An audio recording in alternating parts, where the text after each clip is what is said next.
నమస్కారం అండి. అంతర్యామిలో ఈరోజు అంశం హయగ్రీవ జయంతి. మనకు అందించిన వారు చెమ్మపూడి శ్రీరామ్మూర్తి గారు.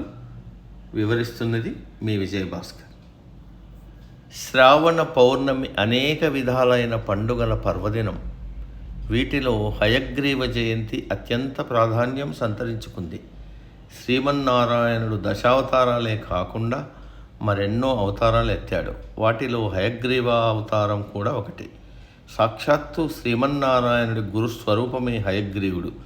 హయం అంటే గుర్రం, అంటే అశ్వవదనంతో అవతరించిన స్వామి హయగ్రీవుడు. సూర్య చంద్రుల తేజస్సుని మించి ప్రకాశిస్తూ స్వచ్ఛమైన స్ఫటికమణి వంటి దివ్యాకృతి కలిగిన తేజోమూర్తి. సృష్టిలోని సమస్త పరాపర విద్యలన్నింటికీ మూలాధారమైనవాడు. శంఖము, చక్రము, గ్రంథము, జ్ఞానప్రతీక అయిన చిన్ముద్రగల చతుర్భుజాలతో వెలుగొందే దివ్యమంగళ స్వరూపుడు. బ్రహ్మ సృష్టించిన 4 వేదాలను మధుకైటవులనే రాక్షసులు దొంగలించి పాతాళంలో దాచిపెట్టారు. బ్రహ్మ ఈ విషయం శ్రీ మహావిష్ణువుకు తెలిపి వేదాలు లేకుండా సృష్టి చేయడం అసాధ్యమని వేదాలను ఆ అసురుల నుంచి తెచ్చివ్వమని ప్రార్థించాడు. శ్రీమన్నారాయణుడు గుర్రం తల రూపంతో రసాతలానికి వెళ్ళి పెద్దగా శబ్దనాదం చేశాడు. అది విని అదెక్కడి నుంచి వచ్చిందో తెలుసుకుందామని మధుకైటబులు బయలుదేరారు. హయగ్రీవుడు మరో మార్గంలో వెళ్ళి పాతాళంలో ఉన్న వేదాలను తెచ్చి బ్రహ్మదేవుడికిచ్చాడు. ఇది గ్రహించిన మధుకైటబులు విష్ణువుతో యుద్ధానికి తలపడ్డారు. ఇరువైపులా చాలా కాలం భీకర యుద్ధం కొనసాగింది. బ్రహ్మ కోరిక మేరకు ఆ అసురులను చంపడానికి విష్ణువు హయగ్రీవ అవతారం ధరించాడని పురాణ కథనం. శ్రీదేవి భాగవతంలో హయగ్రీవ అవతారానికి సంబంధించిన మరో ఆసక్తికరమైన గాథ కనిపిస్తుంది. రాక్షసులతో చాలా కాలం యుద్ధం చేసి అలసిపోయిన శ్రీ మహావిష్ణువు విల్లు తల కింద పెట్టుకొని నిద్రపోయాడు. దేవతలు వెతుక్కుంటూ వచ్చి నిద్రిస్తున్న స్వామిని చూశారు. కానీ లేపడానికి ధైర్యం చాలలేదు. ధనస్సుకున్న నారి తెంపితే విల్లు కదులుతుందని, ఆ కదలికకు విష్ణువు లేస్తాడని శివుడు చెప్పాడు. వమ్రి అనే కీటకం చేత దేవతలు ఆ నారిని కొరికించారు.